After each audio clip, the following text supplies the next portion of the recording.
Hello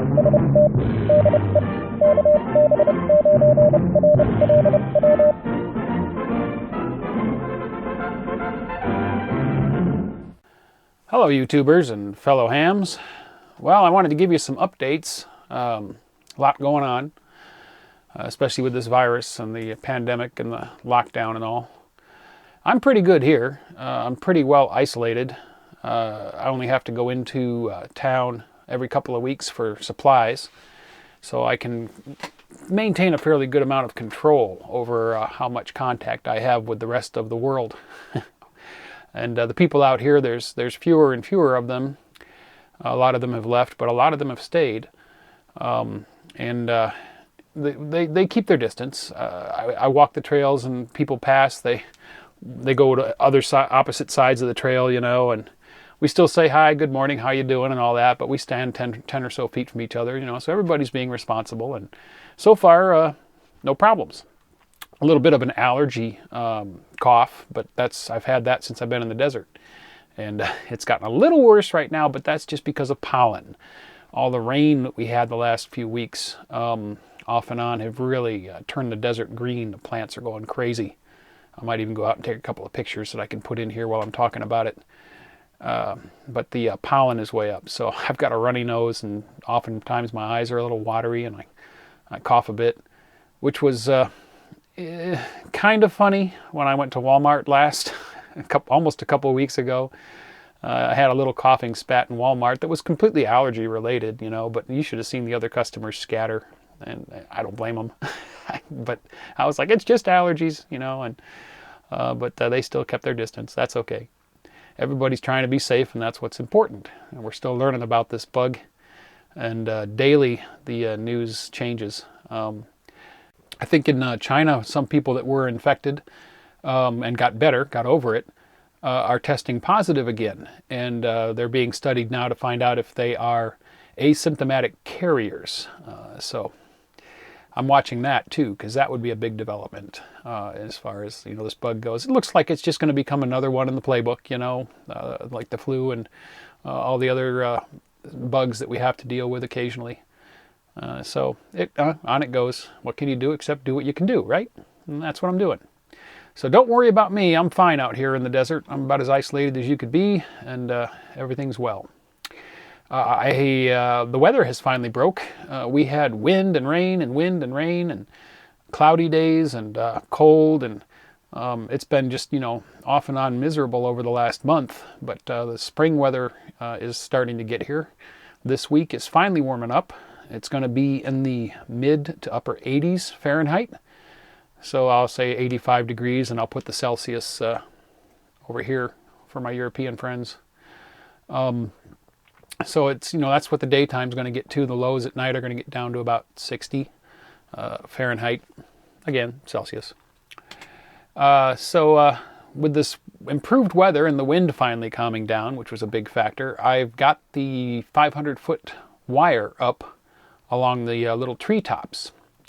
This is step one in my big antenna experiment that I've talked about in a couple of previous videos. In that is getting a 500-foot end-fed wire up, playing around with feed and match methods and counterpoise wires, and trying to come up with a resonant antenna on 630, so I'll have a good starting point for the big antenna. I'll have a known dimension for the radiator and a counterpoise and the match type at the feed point. That will give me a starting point when I build the big one. Of course, with the different structure, it's all going to change when I build the big one up in Kingman. But this will give me some preliminary data and hopefully a chance to get the antenna resonant on 630 and make some contacts. And we'll see. So what I did, let's look at how I put this antenna up. So from the back of the RV, I have a little weatherproof box there with a 9-to-1 un in it that is wound on a Type 43 core. And so I have the radiator from hooked to there, and there's a little insulator to take the tension off. And then the wire goes up over my mast, and it goes across a wash to a tree, to another tree around a neighbor that's over here. Across another wash to another tree, to a cactus, and finally ends near the ground. It was quite challenging getting that 500-foot wire up.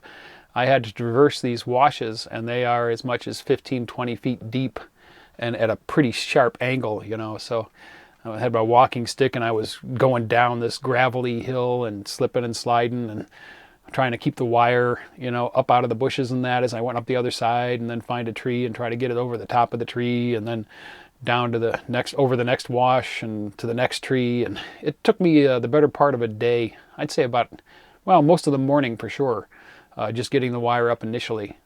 And then I've been working on trying to tune it, changing the counterpoise length and that. And presently, I've got about 70 foot of counterpoise, and I've shortened the wire to 485 feet. So, you know, I'll put that up here as well in meters.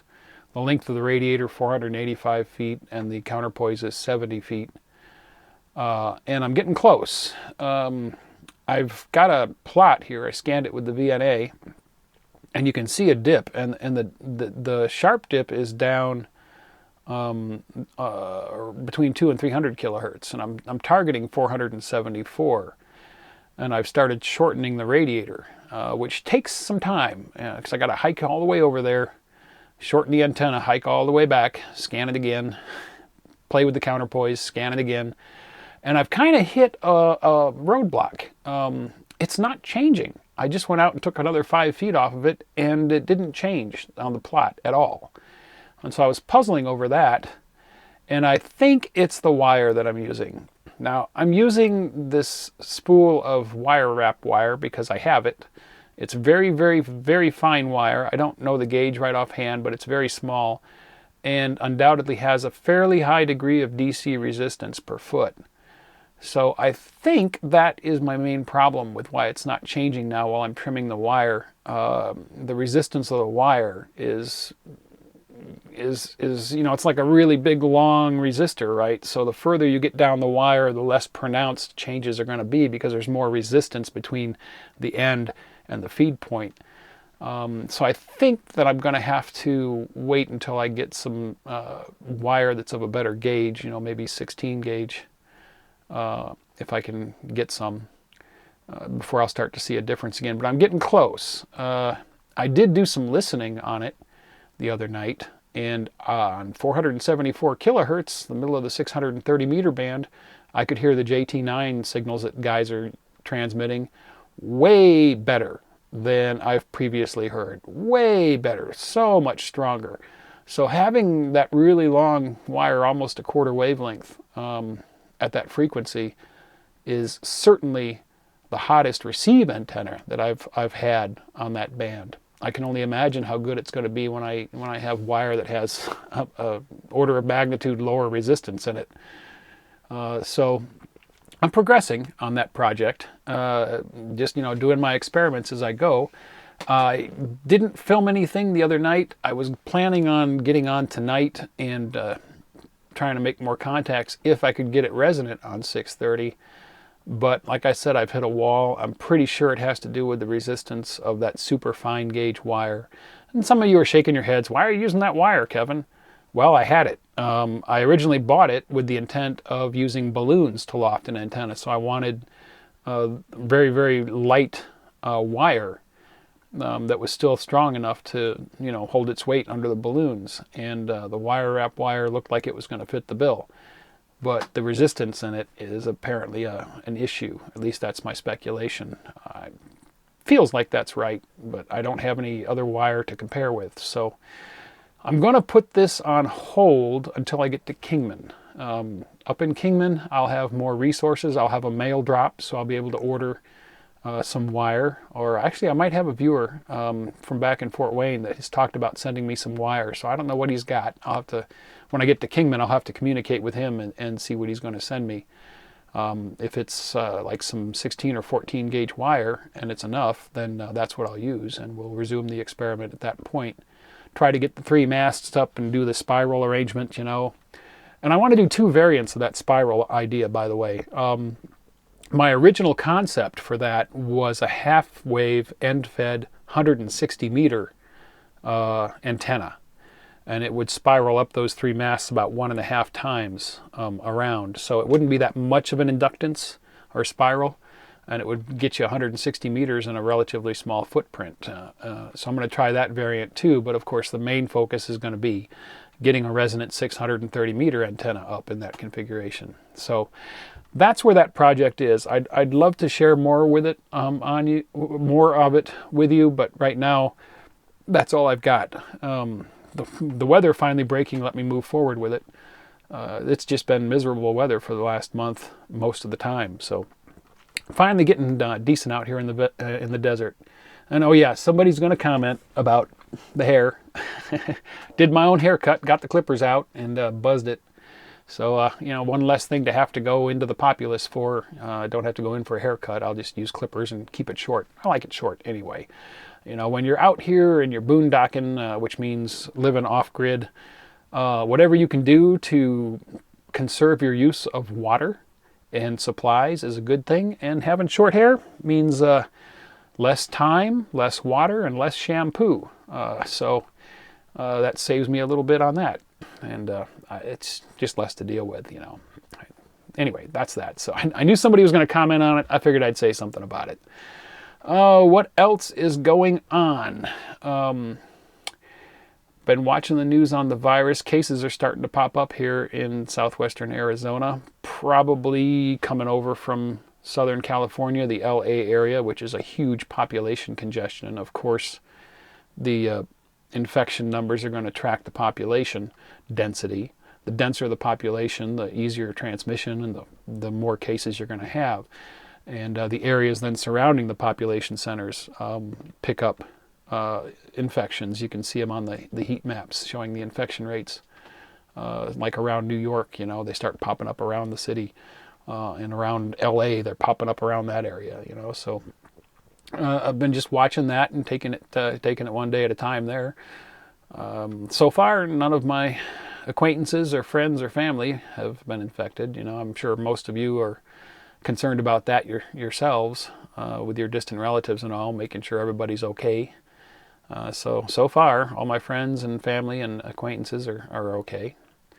The rest of the Rat Pack group from down around Yuma have moved out and off. I think there's only 1 or 2 of them left down there. Everybody else has gone home or gone elsewhere.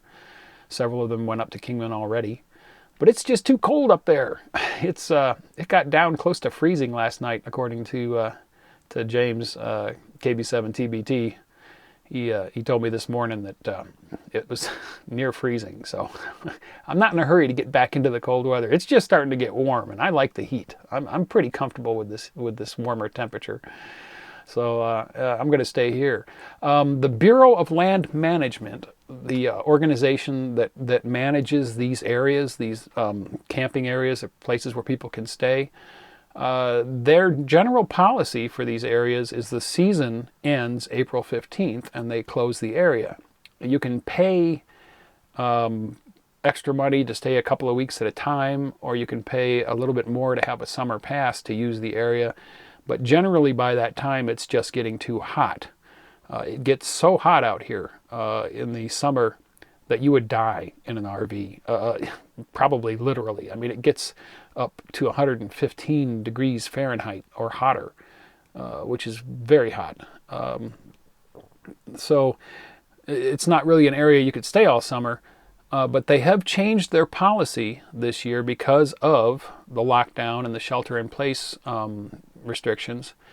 And they're going to allow people to stay beyond the 15th for as long as they want without paying any additional.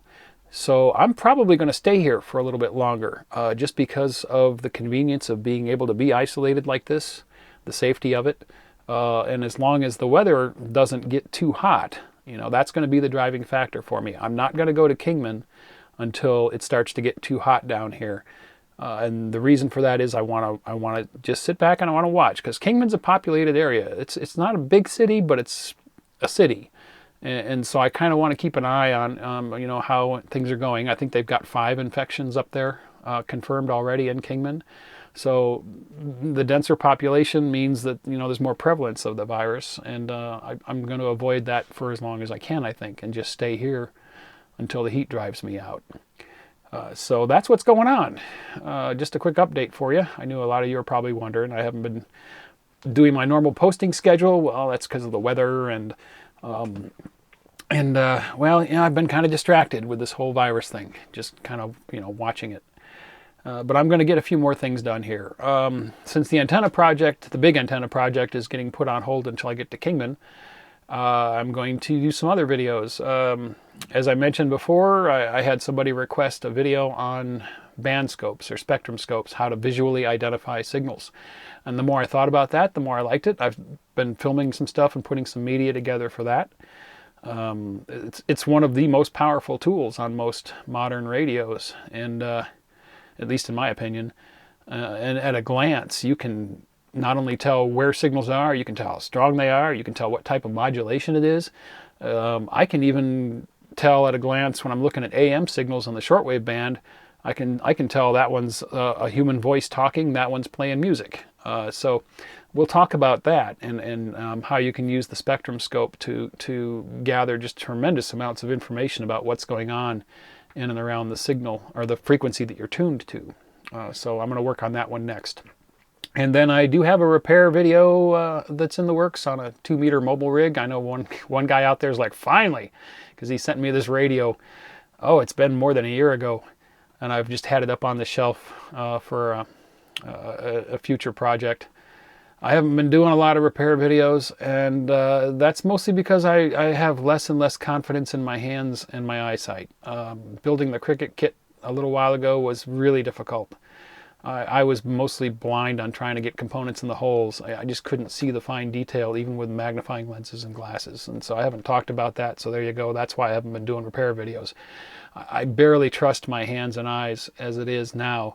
They're getting worse, and I just don't want to work on somebody else's equipment without that confidence, you know. So that's why I haven't been doing repair videos, and might not do any in the future. And I'm sorry, I know that there's probably some people that are going to be like, well, I'm done, bye. Well, okay, you know, that's fine. It is what it is. There's nothing I can do about it. Time and age, and it's just getting worse, and it's the cards I was dealt. Yeah, that's my update for you. Sorry it's been so long. We're going to get busy and get a couple of more videos done here, and then I got a couple of other things in the back of my head I might work on too. We might even just play radio on a couple of videos. You know, I realize I haven't done that much. You know, just bring you along with me as we bop around on the bands, make a few contacts. The doublet antenna is still my go-to HF antenna. That thing is amazing. I can sit here just like I'm sitting at home. Well, this is home, but turn on the radio, and 80 meters through 10 meters, it works fantastic. If I can hear them, I can work them even QRP usually. So yeah, I'm really enjoying the doublet. It's still my favorite HF antenna so far. In the future, I want to do a half-wave 3-element 40-meter Yagi. Yeah, a wire Yagi. You know, suspended between trees or something, and get all 3 elements up. Maybe even make it bidirectional with a shared reflector. You know, and then 2 directors and two driven elements and 2 directors in the opposite directions. And you switch between them. You know, so I got ideas like that I want to play with. I just need the place, the location, and time, and the infrastructure. So that'll be maybe this summer. So that's your update, guys. Sorry I babbled so long, but hey, it is what it is out here. We'll see you in the next video when we talk about band scopes. Thanks for watching. If you enjoyed the video, don't forget to give it a thumbs up. Also, if you're not already a subscriber, click to subscribe. Join us on the Facebook channel for discussion about the videos. And if you'd like to help support this channel, please click to support me on my Patreon page.